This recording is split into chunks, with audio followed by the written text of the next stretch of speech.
Hoy vamos a presentar en nuestro blog Al Sur del Gran Triángulo a Javier Estañaro, autor del reciente libro Austerria, los túneles de Agartha en América, que nos trae en exclusiva un audio con una entrevista que él mismo realizó en el año 1995 al espeleólogo Julio Goyen Aguado en la sede del Centro Argentino de Espeleología en la ciudad de Buenos Aires, República Argentina.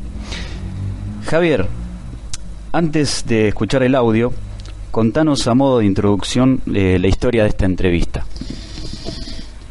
Bien, buenas tardes, Pablo. Y el tema es el siguiente. Lo que se va a escuchar en este audio no ha sido publicado en ningún lado, o sea, no hay una transcripción literal del audio que vamos a escuchar, y es un reportaje que le hice en su momento al amigo Julio Goyen Aguado, a raíz de una serie de publicaciones tanto en revistas españolas como otras también nacionales, y en periódicos, donde se daban datos sobre las expediciones realizadas a la Cueva de los Tallos en la Cordillera del Cóndor, ahí en Morona, Santiago, en Ecuador, que que habían llamado la atención no solamente de mi persona, sino también de Goyen Aguado, porque había algunos textos o comentarios que eran inexactos. A raíz de eso decidí consultarlo con Goyen Aguado, sobre todo porque habían salido algunos artículos en la revista Más Allá de la Ciencia española, donde escribían Faber-Kaiser, desaparecido lamentablemente, Andrea Faber-Kaiser, el investigador español, Javier Sierra, Aitor Ondarrieta, varios afamados periodistas y investigadores en el campo de la ufología y demás.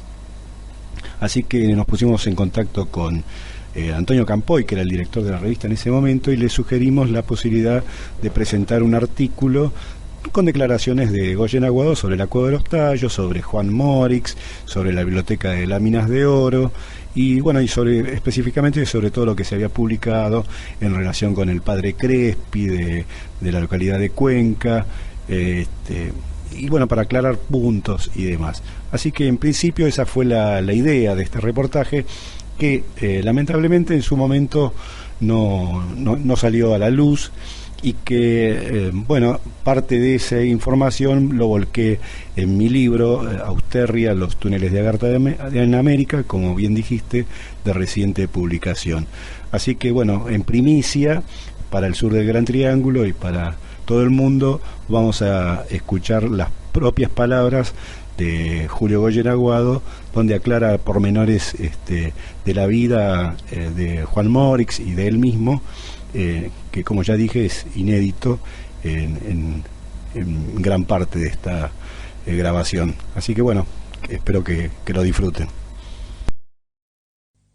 15 de julio de 1995, estamos en el Centro Argentino de Espeleología con el presidente del mismo, el señor Julio Goyen Aguado, espeleólogo, explorador, quien participó junto al señor Juan Morix, húngaro naturalizado argentino, en diversas expediciones a la Amazonía o Amazonia ecuatoriano, peruano, brasilero, digamos.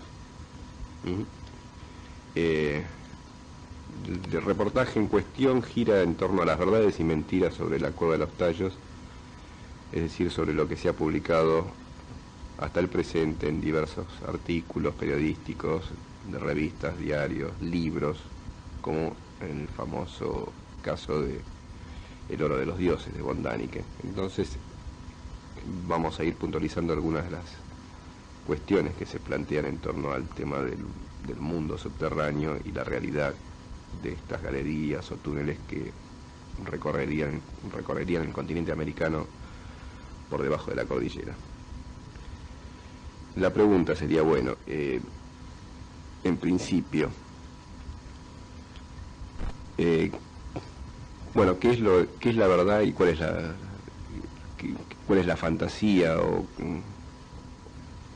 cómo comenzó toda esta gran polémica en torno a la Cueva de los Tallos? Bueno, vamos a comenzar desde un principio y nos vamos a referir en primer término a la personalidad del señor Juan Morix. El apellido Morix es un apellido húngaro, magiar. Se escribe M-O acento R-I-C-Z. El señor Morix, después de la última guerra, del 39 al 45, se fue a vivir a París, a Francia. ¿En dónde vivía? Bueno, él fue, en la última guerra, fue tomado prisionero por los alemanes y llevado a un campo de concentración donde en uno de las revisiones hechas por oficialidad alemana, al verlo, al señor Morix, dijeron que no podía estar preso, dado que parecía representar físicamente un ario puro. De ahí que quedó en libertad y formó parte, digamos, de una élite de los alemanes en su época. Posteriormente, al término de la guerra, se lo ubica en París, donde se casa, sigue viviendo en París, nace una hija. Posteriormente, Morix se separa de su señora y regresa, mejor dicho, no regresa, viaja desde Francia a la Argentina. La familia Morix se componía de su madre y de su padre y un hermano en principio. Todos ellos han fallecido, inclusive el señor Morix hace pocos años atrás. Morix fue siempre un puntual aventurero. La palabra aventurero en el buen sentido de lo que pueda significar, o sea, un hombre con inquietudes, de averiguar hechos referidos a la prehistoria y al origen de pueblos antiguos, sobre todo aquellos que habitaron el continente americano. Este hombre, perdón, ¿era un autodidacta o tenía algún tipo de estudios, como sea títulos? Se lo ha calificado de sociólogo, de antropólogo, de lingüista, más allá de, bueno, de explorador, etcétera. Yo creo que el señor Morix había hecho primario y secundario, y aquí en la Argentina hizo en la Universidad Argentina de Ciencias Sociales, Florida 556, quinto piso, varios años de los cursos de lingüística comparada que se dictaban en esa casa de estudios.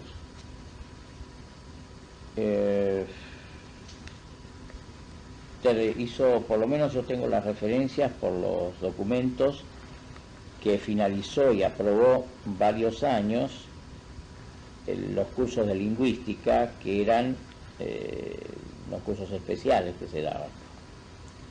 A raíz de esa inquietud que siempre lo conmocionó sobre la antigüedad de los habitantes de América, que él vinculaba a su pueblo, magiar, decide comenzar a viajar, y es así que entre los años 1963 y 67 realiza varios viajes, recorriendo la Argentina, Bolivia, Perú y Ecuador, básicamente, también Brasil, desconozco si llegó a Colombia. Sin embargo, había llegado anteriormente a la Argentina, ¿no? La Argentina sí, llegó aproximadamente el año 50, 52, no recuerdo en estos momentos exactamente, pero se puede ubicar la fecha exacta. Y ya en esa época, un dato interesante de Morix, en la década del 50, es que él es el promotor de una reunión de todas las colectividades acreditadas en la Argentina, en una reunión que se hace en la 9 de julio, donde está el obelisco y Diagonal, y allí esa reunión era para protestar contra el comunismo, a favor de todos los pueblos que sufrían del comunismo. Fue un acto que tuvo un impacto muy grande en Buenos Aires. Se adhirieron todas las colectividades, todos los centros de colectividades, sobre todo de aquellos países que estaban dentro de la órbita del comunismo, de la Unión Soviética, digamos, de la ex Unión Soviética. Y bueno, Morix fue uno de los que habló en el acto, tuvo mucha adhesión del público, fue impresionante. Colaboró con él el señor Alejandro Echagüe, la familia Mujica, etcétera. También tuvo mucho apoyo de la Iglesia Católica. Morix era católico, y bueno, fue un acontecimiento que, repito, conmovió Buenos Aires. Y evidentemente, por la documentación que poseo, Morix, y además me consta, era un ferviente anticomunista, y ese acto que él programó y lo llevó adelante como presidente de esa comisión contra el comunismo, fue un acontecimiento en Buenos Aires, pero de gran repercusión. Con ver los diarios de la época uno se da cuenta de lo que llegó a significar. Digamos que bueno, que esto formaba parte de alguna manera con la campaña que se estaba realizando en Estados Unidos también, ¿no?, en contra del comunismo. Podría ser. En principio Morix no era comunista, era anticomunista, y es muy factible que puede haber tomado contacto con la embajada norteamericana para que también colaborara en ese aspecto. Claro. Ahora bien, de estos detalles se desprende que coincide las vivencias y los pormenores de la vida de Morix con una novela escrita por el autor ya bastante conocido, que es el señor Constantin Virgil Georgiou. Estoy refiriendo a La Hora 25, donde el personaje central justamente se llama Juan Morix. Hay una diferencia en la escritura, creo que del apellido, con TZ termina en lugar de CZ, pero digamos que el personaje en cuestión es el mismo. Después fue llevada al cine, creo que interpretada por Anthony Quinn, y donde justamente este hombre es atrapado por los nazis, llevado a un campo de concentración, y luego, aunque el cine ha parodiado un poco esta versión de la novela, o la misma novela se lo hace pasar por un hombre bruto, un campesino, no sé si rumano en lugar de húngaro, y después, bueno, que forma parte de estas élites, etcétera. Esta novela está basada, obviamente, de alguna manera en la vida de Juan Morix. Sí, es la vida de él, solo que convertido en una novela, o sea, es un hecho novelado. El padre parece que vivió en la cárcel, en las cárceles alemanas, junto con Morix. ¿El padre de él? El padre... el autor de la novela. El autor de la novela es Virgil Georgiou. Giorgio, sí. El padre Giorgio, que vive, al cual se le podría preguntar si esto es cierto, parece que vivió en la cárcel con Morix, y en ese lugar tan difícil para los hombres, evidentemente han conversado. Y el padre Giorgio encontró en todo el acontecer de Morix una vida sumamente interesante. Posteriormente, ya libres, siempre se vieron, eran bastante amigos. Evidentemente se le ocurrió al padre llevar al libro la vida de Morix, por supuesto cambiando muchas cosas, pero básicamente es la vida de Morix, la hora 25. Y Morix, una vez publicado el libro, lo aceptó, digamos, como parte. No lo rechazó, no lo rechazó. Él sabía perfectamente que el padre había cambiado muchas cosas, quizás para no comprometer, eran momentos muy difíciles. Para no comprometer su persona, digamos. Ni la de él, ni la de Morix, ni la de otra gente, quizás. Claro. Pero básicamente es la vida de él. De ahí se desprende que Morix formó parte de una élite y que de alguna manera se puede deducir que su misión o su trabajo, sus investigaciones estuvieran de alguna manera patrocinadas, dirigidas o de alguna manera relacionadas con lo que el gobierno de Alemania por aquel entonces, durante la Segunda Guerra Mundial, había, digamos, los temas que les interesaban, las expediciones, habían mandado gente al Tíbet en busca de un mundo subterráneo, el famoso reino de Agartha, Shambhala. ¿Podría haber alguna relación con los viajes de Morix a Sudamérica en ese aspecto? Lo que se puede contestar es que Morix era un espíritu inquieto. ¿O era independiente de todo esto? Y este espíritu inquieto empieza a indagar una serie de cosas. Más bien creo que al ser una persona joven, inquieta y que comienza a leer una serie de cuestiones referidas al origen de los pueblos y demás, recordemos que él tenía, digamos, en su mente casi como una obsesión el tema predominante de los magiares, de los cuales descendía.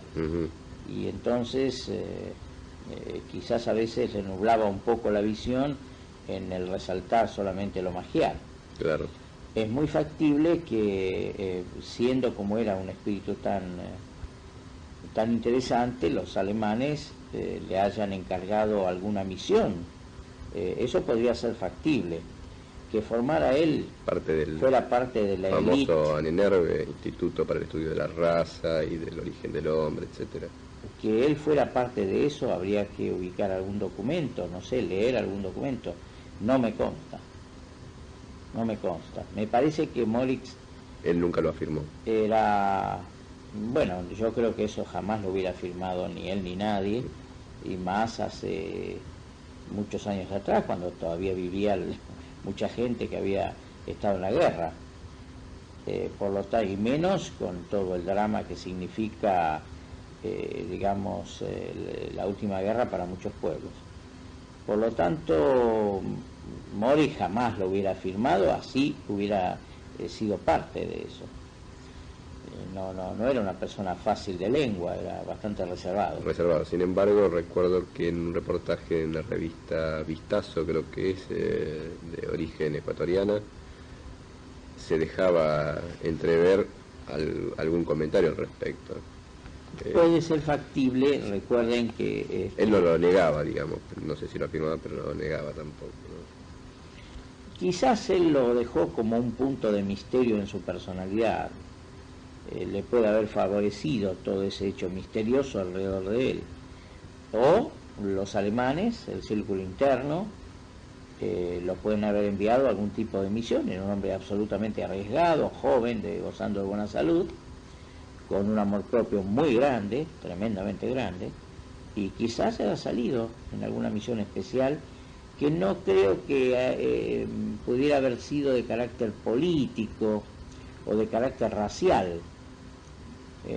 No era un fanático racial, o sea, digamos, un hombre, bueno, ya lo he dicho, fanático en ese aspecto. Yo creo que puede sí haberle interesado la filosofía interna de que tenía este círculo alemán, y para averiguar más, o porque por ahí le hubiera impactado, para un espíritu joven, una persona joven con poca experiencia en la vida, de lectura, de conocimientos en general, y puede haber sido una de las personas que viajó a algún tipo de misión. ¿Él participó, al margen de sus viajes a Sudamérica, en algún otro tipo de viajes en busca de este tipo de información a alguna otra región del planeta? O sea, en Europa o en Asia. No tengo, por el momento no poseo documentos que prueben eso, pero no lo niego tampoco. Bien. ¿Cómo llega Morix de alguna manera a Sudamérica tras la búsqueda de este tipo de información? O sea, lo que tiene que ver con el mundo subterráneo. ¿Es casual o hay todo un trabajo anterior, toda una investigación detallada? Porque digamos que adelantándonos cuando llega a Ecuador, el tema de los tallos, el tema de los magiares va a tener mucho que ver en todo esto. Bueno, sí, creo que las preguntas que usted realiza, señor Javier Estañaro, son sumamente largas. Tratemos de que sean más cortas. Bueno, vayamos por partes. Bueno, estábamos en París, había casado, tenía una hija, y llega a Buenos Aires, realiza ese gran encuentro de las colectividades en contra del comunismo. Y bueno, entre 1963 y 1967 realiza varias expediciones por tierra desde Buenos Aires hasta el Ecuador.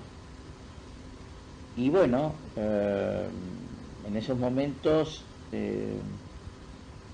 estaba haciendo en la Escuela del Salvador, la Universidad del Salvador, los cursos de lingüística.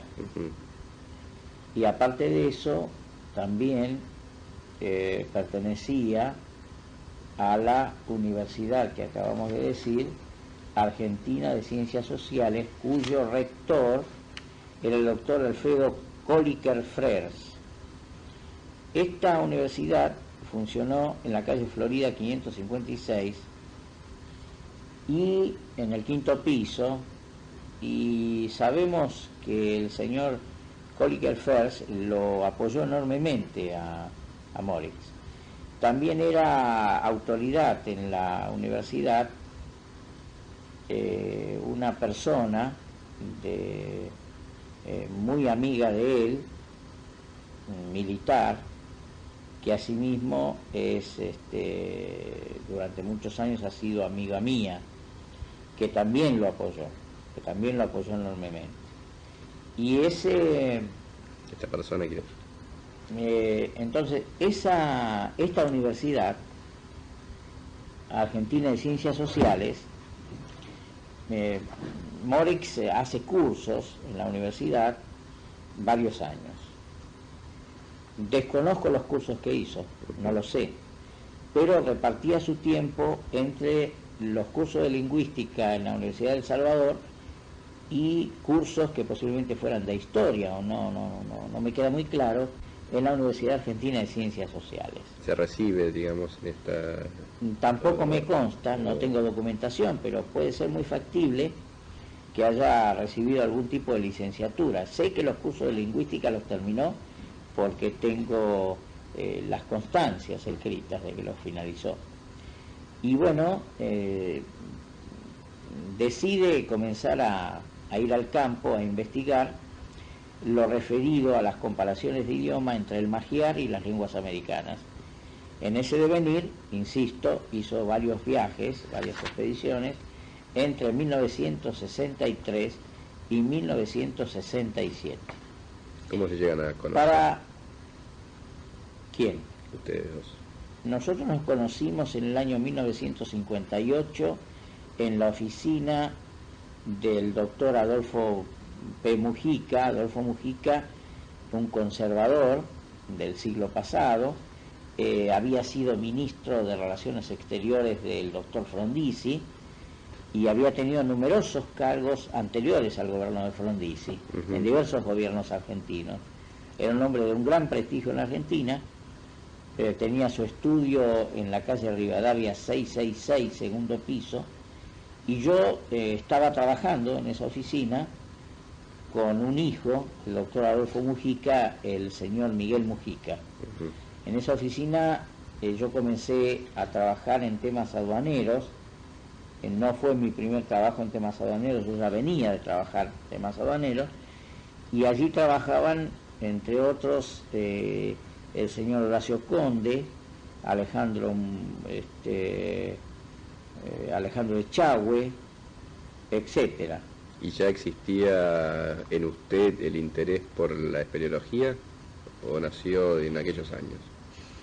Yo ya para esa época mis inquietudes, mis sueños, los primeros sueños que tuve fueron de hacer unas expediciones a la Amazonía brasileña.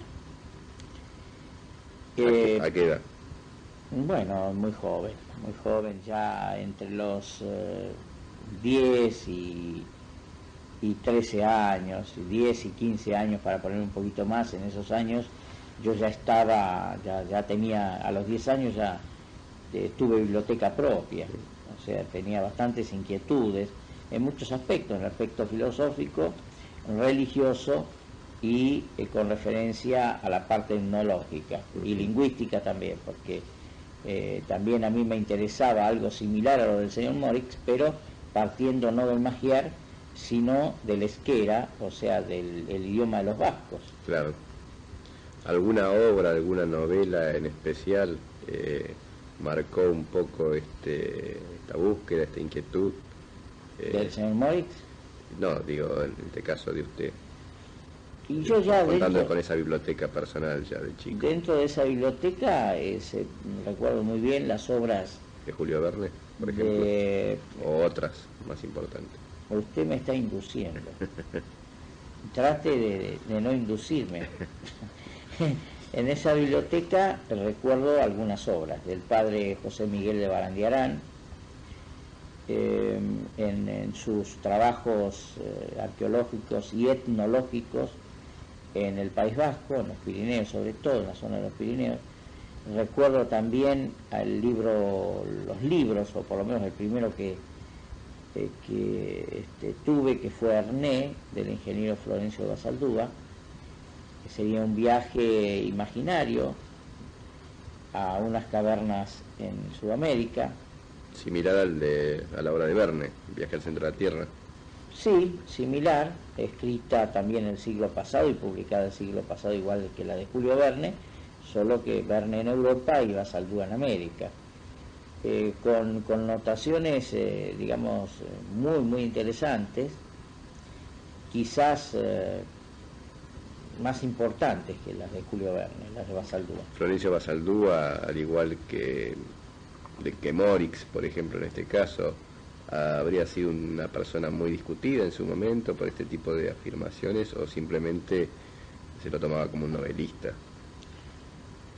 Basaldúa era un ingeniero geógrafo, fue primero agrimensor, era profesional, egresado, me consta, pues, yo tengo sus títulos originales, en fin, toda su obra. Fue un hombre muy discutido, tremendamente discutido, en razón de que él se ocupó de las lenguas antiguas, partiendo de la base que dominaba el griego, el vasco, el latín, el francés, el castellano, algo de inglés. No me consta que supiera alemán, no lo sé. Entonces, en base a esos idiomas, que después los amplió con el conocimiento del sánscrito y el malayala de la India, el quechua y el guaraní de acá de Sudamérica, el hombre comenzó a ser un políglota. Y las inducciones filológicas de Basaldúa, de sus libros, levantaron tempestades en la Argentina. Entonces, todavía no había una filología científica entre 1880 o 1870 y 1932, que él murió, que recién comenzaba una filología estructurada y tuvo arduas polémicas aquí en Buenos Aires, en Europa con Trompetti, etcétera, etcétera. La cuestión es que volvemos al tema Morix, si usted no tiene inconveniente. Por eso decía, en cuanto a esta cuestión del mundo subterráneo, Basaldúa allí en su novela Ernest comenta novelescamente el contacto con un habitante del mundo subterráneo, de las profundidades de la tierra, tal vez algo así como el representante de una civilización.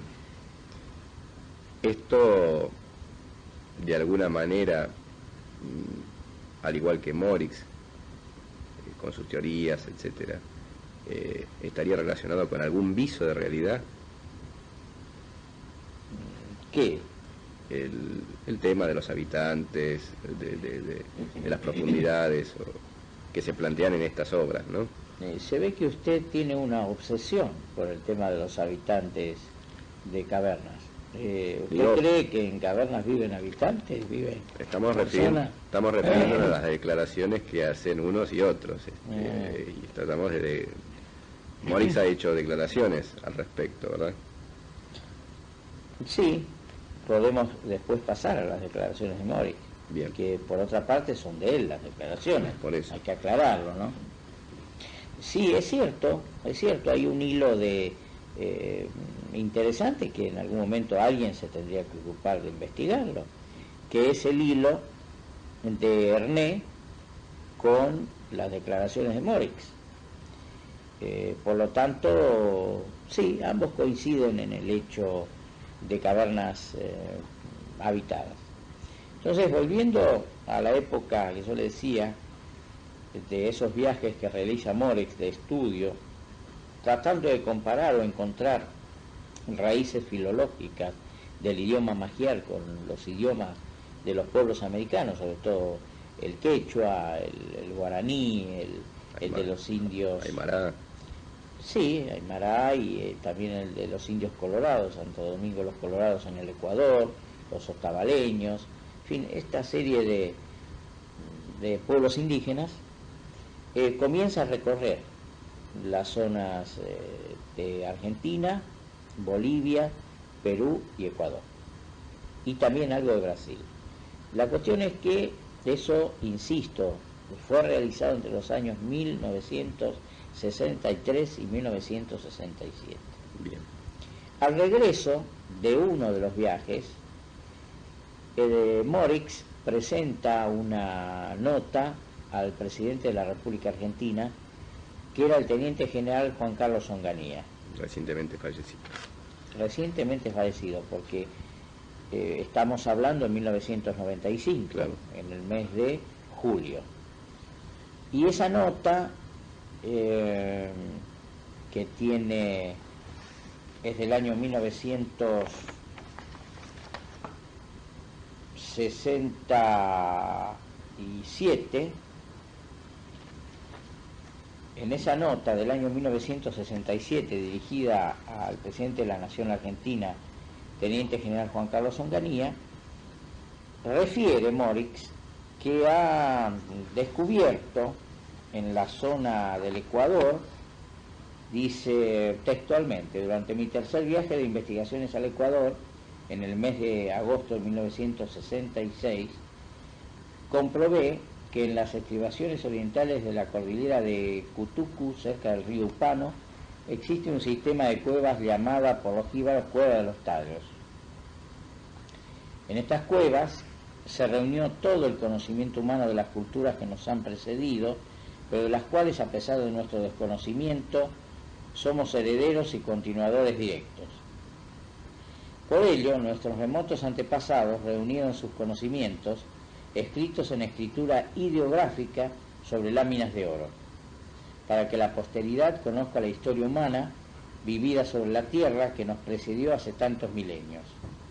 La biblioteca tiene varios miles de tomos.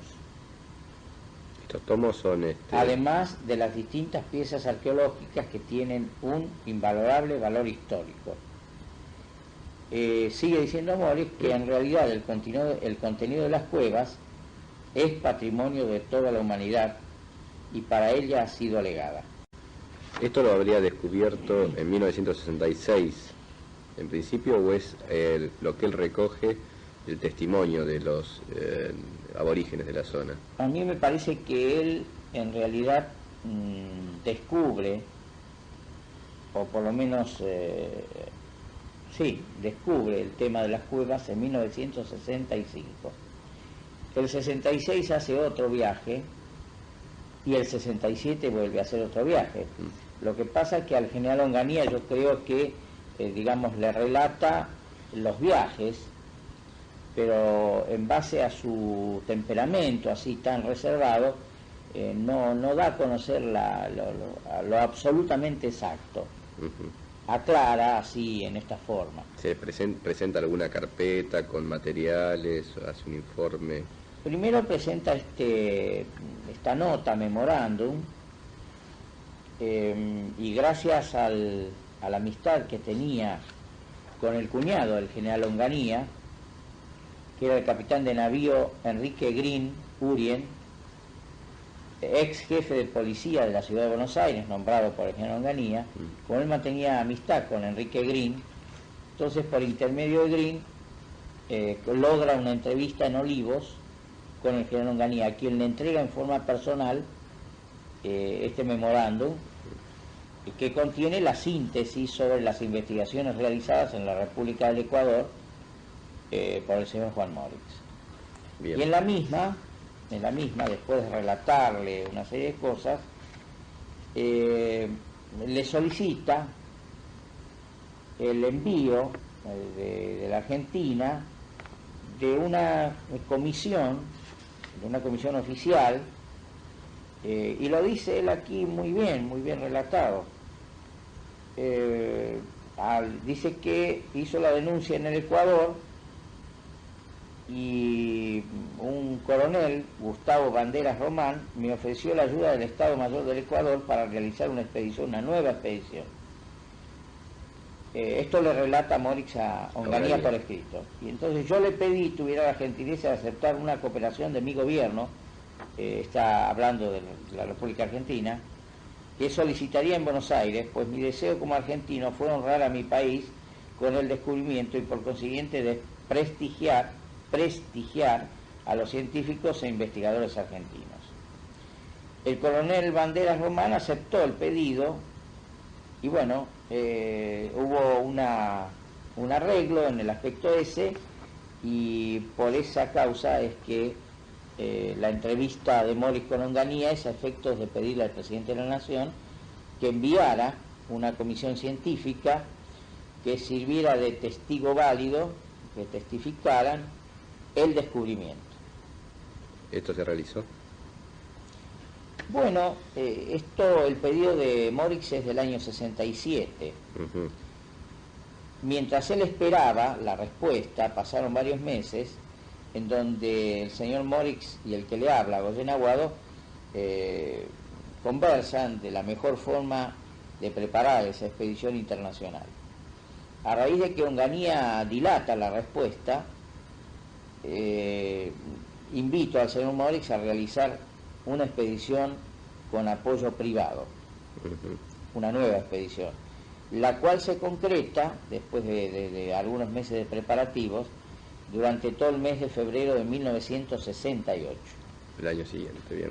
Posteriormente, y al regreso de esa expedición, que tuvo éxito, el señor Morix se queda en el Ecuador, yo lo represento en Buenos Aires, y con un amigo de ambos hacemos una presentación oficial nuevamente a la Presidencia de la Nación el año 69. En el interín, entre esta presentación, que fue hecha el 3 de octubre de 1969 a la Presidencia de la Nación, y la expedición Morix-Ollé en 1968, y a raíz de que personalmente no podía estar en la nueva expedición que Morix estaba organizando él en el Ecuador, se realiza, Morix concreta esa expedición. Esa expedición la realiza Morix el año 69, con bastante éxito y un impacto periodístico en el Ecuador e internacional tremendo. Eso llega a Buenos Aires, las noticias llegan del éxito de la expedición, de que descienden a una de las cuevas de los Tallos, aparecen el famoso arco que después los espeleólogos ingleses bautizaron von Däniken, empiezan las discusiones científicas si el arco ese geológicamente es de origen natural o tiene trabajo de la mano del hombre, algunas galerías cuyos techos, o sea las bóvedas y los parietales, las paredes lisas que pudieran o no estar trabajadas, etcétera, etcétera. Ese material, parte del material fotográfico de muy buena calidad y otros que manda el señor Morix, lo adjuntamos como prueba en el expediente del año 69 ante Presidencia para solicitar nuevamente en un nuevo pedido, esta vez hecho por el que le habla y otra persona, para que el gobierno decidiera el envío de una nueva comisión, mejor dicho, de una comisión, porque el Onganía no había contestado, una comisión de notables, científicos y militares, para certificar el descubrimiento. ¿En qué momento se realiza la declaración jurada de lo hallado, o sea, ante notario público, etcétera? Se había hecho primero una nota a principios de febrero de 1968 ante la Casa de la Cultura Ecuatoriana. Copia de esa nota la tengo en mi archivo, porque yo fui testigo y acompañé al señor Morix en esa primera denuncia que realiza el señor Morix. Posteriormente Morix, en la expedición del 69, que yo no pude concurrir por razones personales, hace una denuncia en una escribanía ante un notario en Guayaquil sobre los descubrimientos que él ya había realizado con anterioridad. Bien. Estamos con la confección de la carpeta, digamos, del informe que se eleva a la Nación Argentina. Bueno, eso se hace un expediente bastante grueso porque hicimos muy buen trabajo, yo trabajé personalmente muchísimo, además... Allí figuraban, por ejemplo, fotografías de los elementos hallados en la caverna. Allí figuraban fotografías de láminas de oro con simbología. Se habló de, entre comillas, de un zoológico o representación de animales. ¿Estas representaciones tenían que ver con los dibujos o diseños en estas láminas, o eran esculturas o algo por el estilo?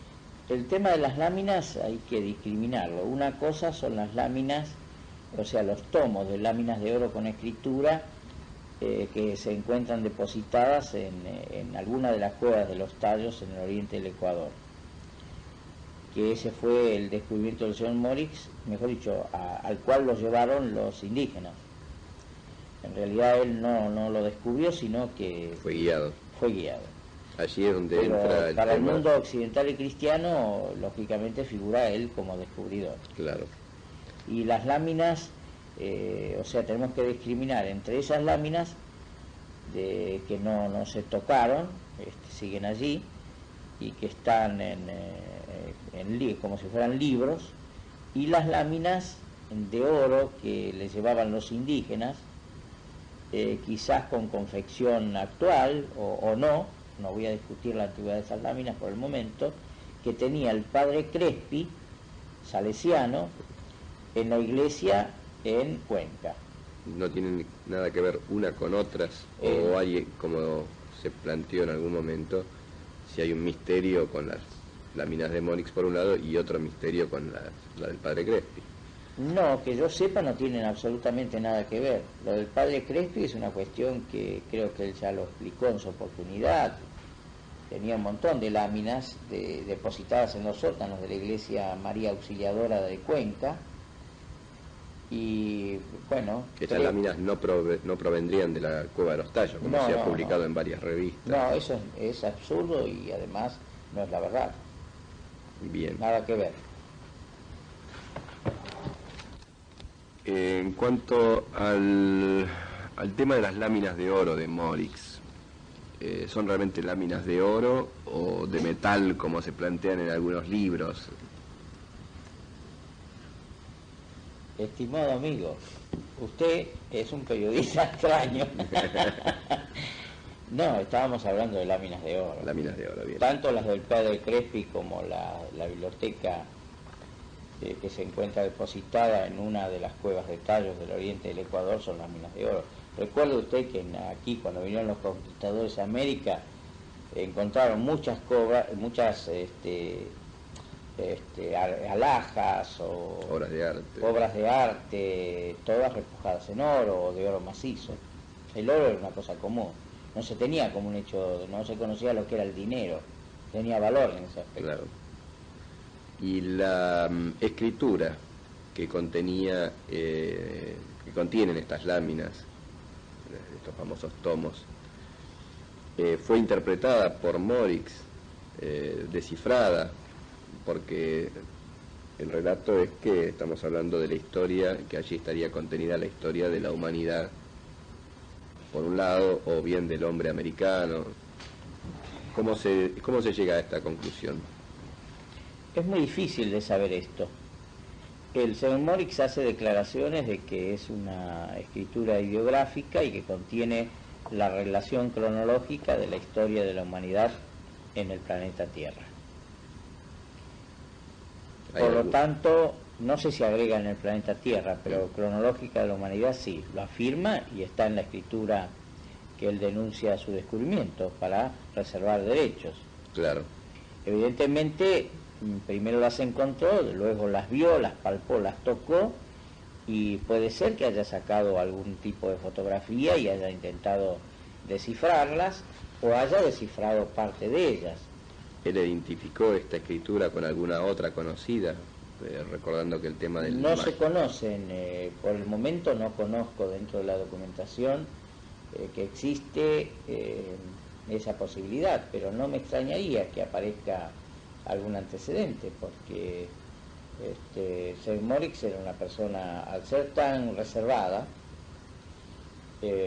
además no creo que haya mentido en eso, porque cuando se proponía algo en base a su amor propio tan acentuado y a su capacidad de trabajo, es muy factible que si él no la hubiera podido traducir esa escritura, haya recurrido a especialistas en algún país del mundo, porque se carteaba con numerosos filólogos en por lo menos 10 o 12 países del mundo.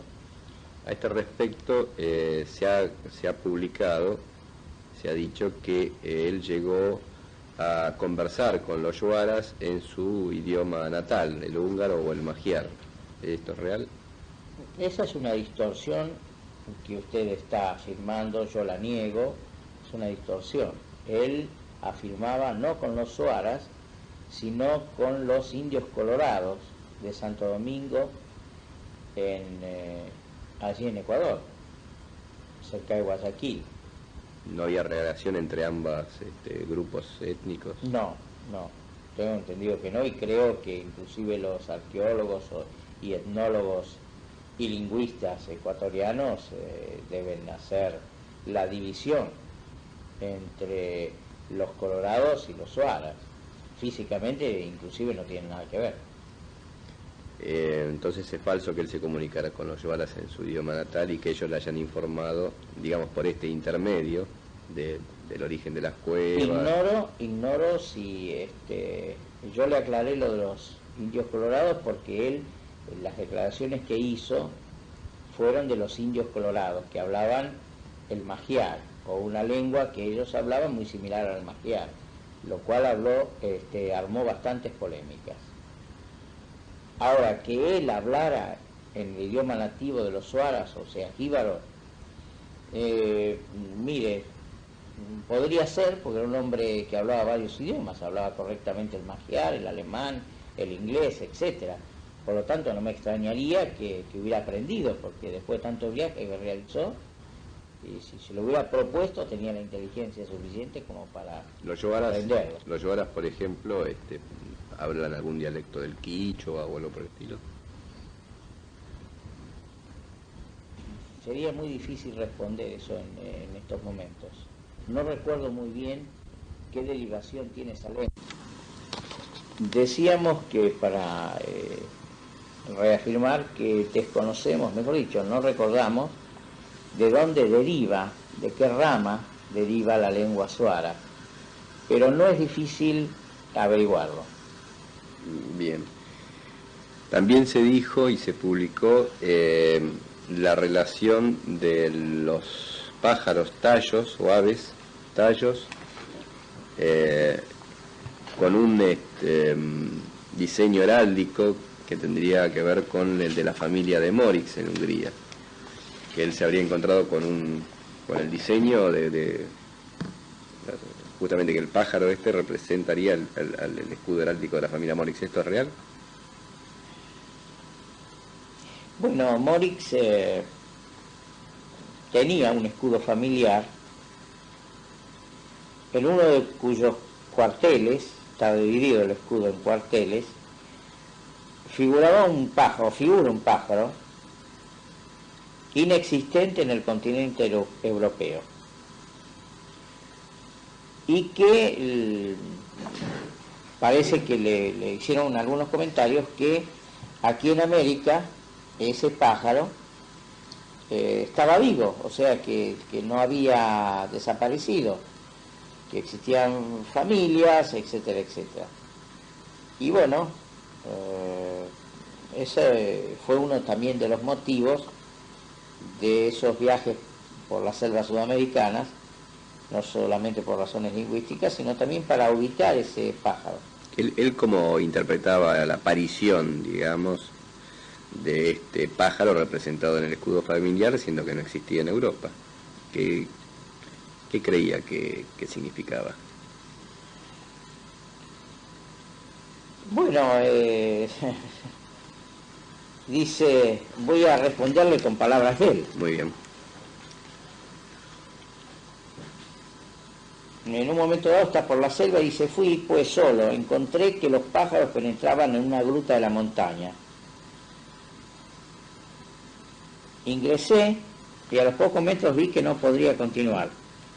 Era tarea para un equipo y no para un hombre solo. Debía convencer a alguien de que me acompañara. Pero había más todavía. Los indios llevaban adornos de oro y explicaban que habían sido de sus padres o de sus abuelos, pero nadie sabía de dónde lo habían sacado sus antepasados. Me hablaron de una ciudad de oro que nadie había visto, y en principio lo atribuía a una de las tantas leyendas que circulan por el trópico. Pero por los relatos deducí el origen del oro. En el siglo XVI, cuando los conquistadores mataron al Inca Atahualpa, los jefes de tribu estaban dispuestos a pagar rescate por él. Atahualpa les había prometido una fabulosa fortuna en oro y su muerte precipitada impidió que el tesoro llegara a ser entregado. Cuando los caudillos tribales se enteraron del ajusticiamiento, ocultaron la fortuna que nunca pudo ser hallada. Por lo tanto, no era extraño. A fin de cuentas, la fortaleza de Machu Picchu solo fue descubierta, y en un poco por casualidad, en 1911, por lo que esos adornos de los indígenas pudieran provenir de ese tesoro. Con referencia a lo que estábamos hablando de los pájaros, que hace un momento no quedó bien claro, es que Morix en el cuartel de su escudo encuentra un pájaro, y tamaña sorpresa para él cuando lo ubica en cavernas en América del Sur, y es el mismo pájaro. Él sostenía de que los magiares eran oriundos de América y que de aquí habían salido al viejo continente, o sea, Europa. Entonces, en la búsqueda de ese pájaro, que figuraba en el cuartel, en uno de los cuarteles de su escudo familiar, vuelvo a insistir, y ya me imagino lo que habrá sido para él ubicar ese pájaro vivo, la especie viva, en cavernas sudamericanas. Ese pájaro, era el tallo, que es más conocido en Venezuela como guácharo, en Perú como guacharro. Este pájaro presenta algunas particularidades, digamos, en relación a otras aves tropicales, etcétera. En principio es un pájaro que se guía por el sistema que tienen los murciélagos. Digamos, de radar. Sí, Algo similar a un radar. podríamos sí decir así, así burdamente de radar, ¿no? Como si fuera el radar. Aparentemente son los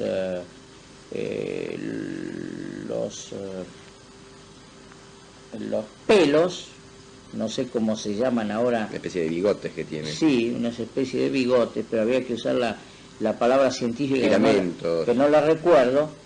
Y esos bigotes, esos pelos largos, son los que sirven de radar y de guía para no estrellarse, porque vuela, es un pájaro que vuela, o sea, no es un pájaro que camina, es un pájaro que está en actividad.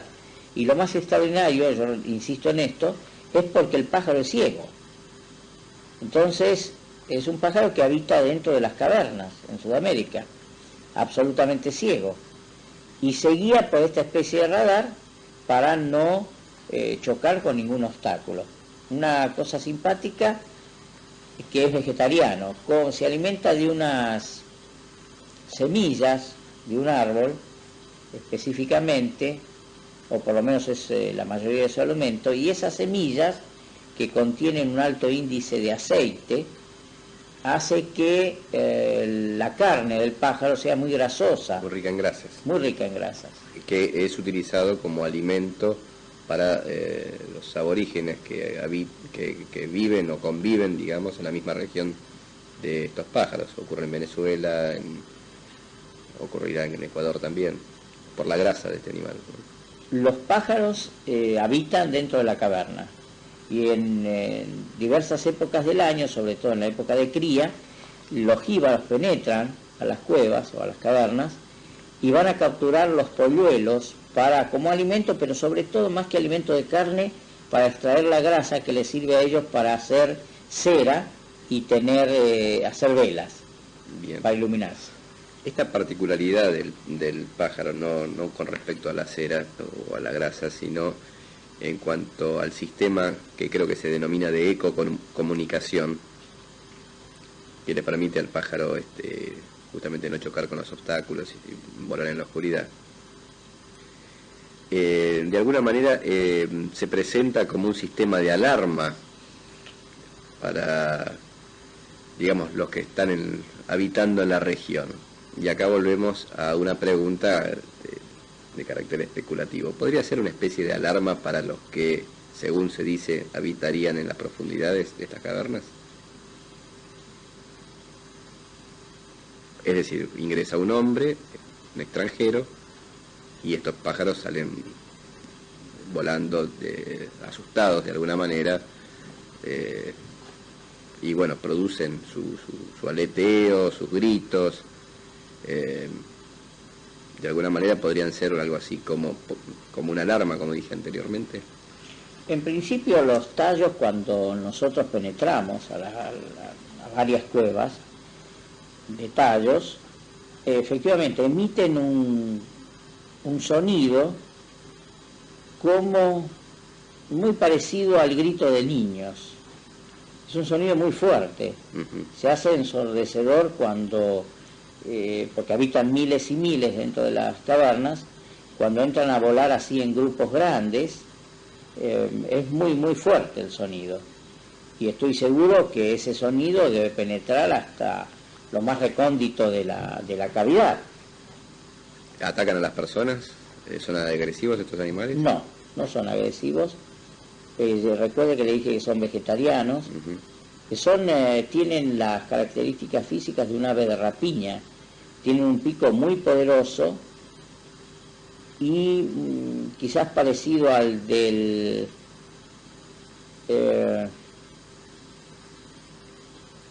un ave de aquí, de la provincia de Buenos Aires, que no es ni carancho ni chimango, bueno, que tiene es curvo el pico, la parte superior, y supongo que si a uno lo mordiera lo puede lastimar. Pero no ha habido casos de De ataques de los pájaros al ser humano, no. durante las expediciones realizadas. No, más bien, inclusive cuando uno los toma en sus manos, que no muerden, o sea, no tratan de atacar a la... Son mansos. Son mansos. Bien. Tienen un plumaje muy hermoso, de todas tonalidades, de un amarillo a un marrón, a un grisáceo. Son muy bonitos los pájaros y bastante grandes. Bien. Llegamos a la cueva de los tallos. En cuanto al tamaño que dije muy grande, quiero aclarar un poco. Vienen a ser como un búho, del tamaño de un búho, pero no ni pequeño ni mediano, sino más bien un búho de mediano para grande. Está bien, perfecto.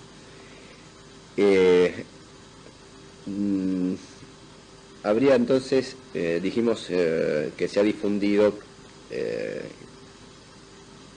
o se ha dado a conocer a una de estas cavidades como la cueva de los tallos, pero evidentemente no sería una sola cavidad o una sola caverna la de los tallos. Dijimos que estos animales, también llamados guácharos o guacharros, existen en gran cantidad de cavernas del continente sudamericano. Es probable que la famosa cueva de los tallos, por decir famosa en el caso de que es la que se han mostrado fotos, no sea la única ni tampoco sea de hecho la que contiene estas famosas bibliotecas, láminas y demás elementos. Este tesoro, hablamos del tesoro, de parte quizás del tesoro de Atahualpa. No le comprendí muy bien la pregunta. En principio, digo, Cueva de los Tallos habría en la misma región del Ecuador, al margen de la bueno, eso vamos a ir por parte, por favor que las preguntas no sean tan largas, porque lamentablemente, en razón de que no soy un hombre muy inteligente y tengo mala memoria, me olvido. En principio, es cierto, la Cueva de los Tallos hay una muy famosa que es la de algunas expediciones que usted conoce, Maurice Goyen, Maurice Solo, vuelve a ser Maurice Goyen, y posteriormente expedición ecuatoriano-británica, que es la más importante que se hizo este siglo en espeleología científica. Ahora últimamente ha habido una expedición de unos espeleólogos españoles. Esa Cueva de los Tallos, que queda en la zona de Morón a Santiago, es una cosa. Pero aparte en la región, tanto del lado ecuatoriano como peruano, hay cientos de cuevas de tallos. Eso aclara que no hay una sola cueva de tallos, hay un montón de cuevas de tallos. Perfecto. Esta más conocida, en la que se realizó incluso la famosa expedición ecuatoriano-británica, ¿no correspondería en principio con la que contiene la biblioteca de láminas de oro, o digamos solamente se conoce un solo nivel de esta famosa cueva de los tallos?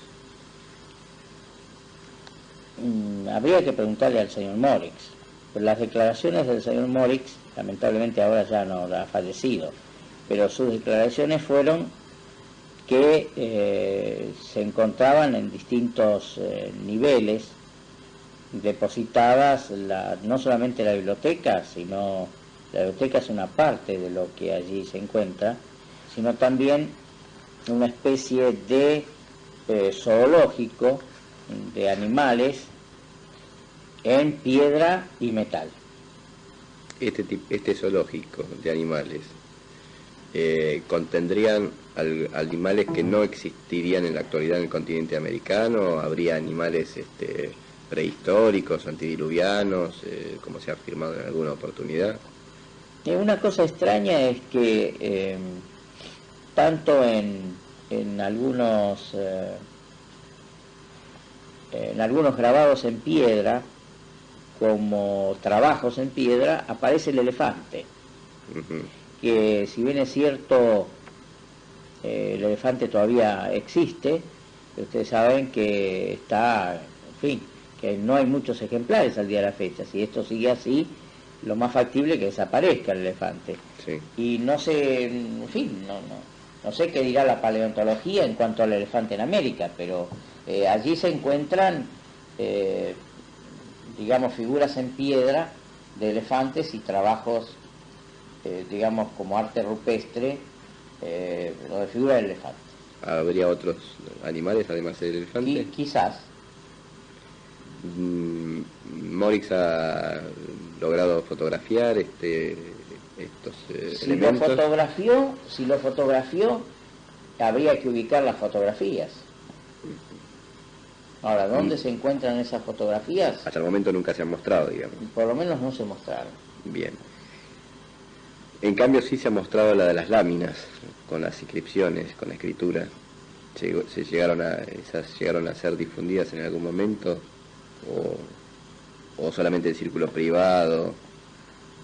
Mire, que yo sepa, las láminas no salieron del lugar. Digo, una fotografía de las láminas Puede ser que el señor Morix haya, como ya lo dije, atención que ya se lo respondí, señor periodista. Sí. Pero nunca se ha publicado eso, nunca se ha mostrado. ¿Por qué? Creo que en una oportunidad la presentación que hicimos el 69 a la Presidencia de la Nación contenía fotografías de láminas de oro, y que puede ser que una de ellas haya sido de la Cueva de los Tallos, donde se encuentra la biblioteca. ¿Qué pasó? El resto no eran representativas de la Cueva de los Tallos. ¿Qué pasó con esas fotografías? Bueno, usted sabe que lo acaba de leer en la nota que le di, que acaba usted de leer en la nota de Presidencia, que el expediente con todos los elementos que envió el señor Morix, sobre todo fotográfico, que era muy valioso, desapareció de la Presidencia de la Nación. O sea que era un expediente muy voluminoso, y bueno, se extravió, diríamos, en Presidencia de la Nación. ¿Y esto ocurrió en qué año?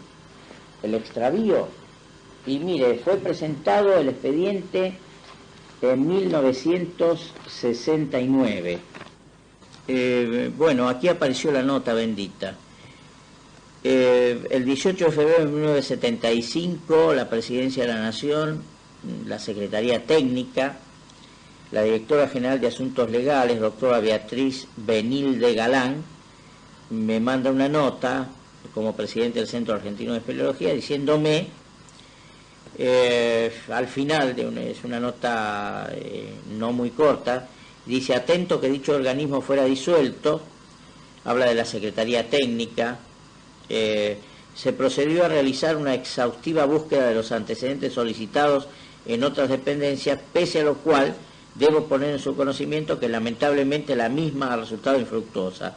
Y habla del expediente que tenía las fotografías, diarios y documentación, todas agregadas al dicho expediente, ¿no es cierto? Por lo tanto, bueno, ratifica este documento, es oficial de la Presidencia de la Nación, que el expediente desapareció. Bien, digamos que desgraciadamente, junto con la pérdida de este expediente, se podrían haber perdido en principio algunas de las pruebas fundamentales de las declaraciones de Morix, al margen de que obviamente quizás él tuviera copias en su biblioteca privada o en su hogar, etcétera. Quizás se perdió alguna prueba importante. Bien. ¿Y a qué atribuye usted, Goyen Aguado, que se pudiera, qué interés podría haber de que esto haya ocurrido? ¿Ocultar cierta información, negligencia? Es muy difícil de responder esto, muy, muy difícil. Ignoro por qué se extravió un expediente en la Presidencia de la Nación. Resulta, no sé cómo decirlo, pareciera medio llamativo que un expediente tan voluminoso se perdiera en el órgano directivo de un país. como es la Secretaría Técnica, y más habiendo tenido, porque ese expediente tenía numerosos dictámenes. Era considerado, perdón, esa información en su momento, digamos, de carácter clasificado. Era un expediente reservado. Un expediente reservado seguramente tendría ese tipo de clasificación o similar. Y la información allí contenida, ¿piensa usted que podría provocar alguna controversia, alguna polémica en los estamentos gubernamentales o religiosos, no solamente de nuestro país, sino del mundo? No sé, digamos, ¿a qué se refiere? No lo aclara usted bien en la pregunta. Con respecto al tema de las láminas, el contenido, la información allí. Simplemente era un expediente que tenía un pedido para el envío de una comisión oficial argentina para que con las autoridades del Ecuador certificaran los dichos del señor Morix referido al descubrimiento. Claro, pero me refiero específicamente a la información que se hallaría en estas láminas o en esta biblioteca. Podrían provocar, no sé si algún cisma, pero... ¿Usted se refiere al expediente? No, me refiero a la información contenida en esta... ¿En el expediente? No, el expediente contenía fotografía de las láminas, lo que estaría... lo que contendrían estas láminas, esa información. Bueno, ¿podemos suspender el día de hoy y continuar el lunes? ¿Cómo no?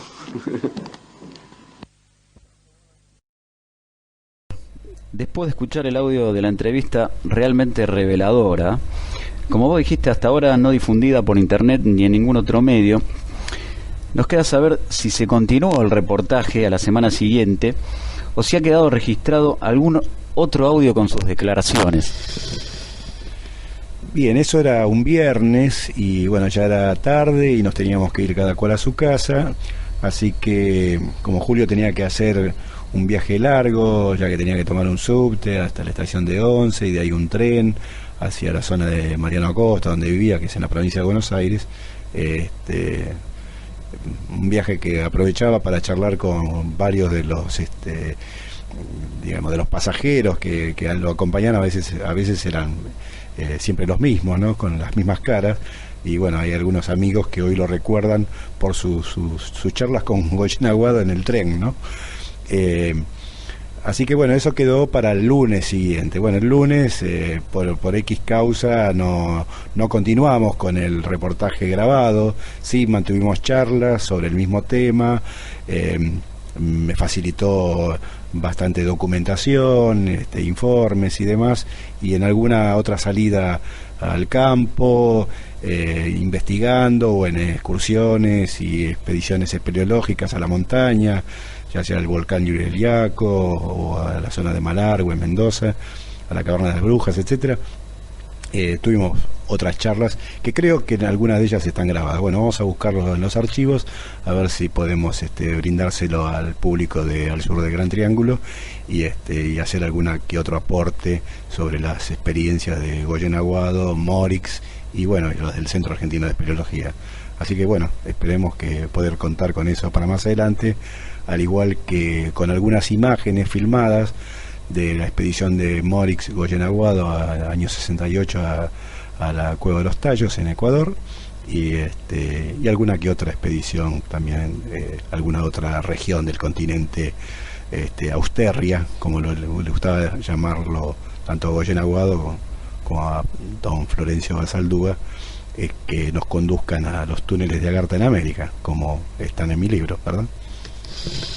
Bueno, muchas gracias, Javier. Gracias por habernos facilitado este material realmente fascinante, revelador. Y bueno, vamos a seguir abusando del material que tenés en tu realmente increíble archivo con tus investigaciones de hace tantos años. Así que bueno, de nuevo te agradezco, Javier, te agradecemos todos. Y bueno, con esto terminamos en esta oportunidad acá en el podcasts de Al Sur del Gran Triángulo. Espero que les haya fascinado como igual que a nosotros, y hasta la próxima, donde seguramente vamos a encontrarnos con otro material tanto o más interesante. Muchas gracias.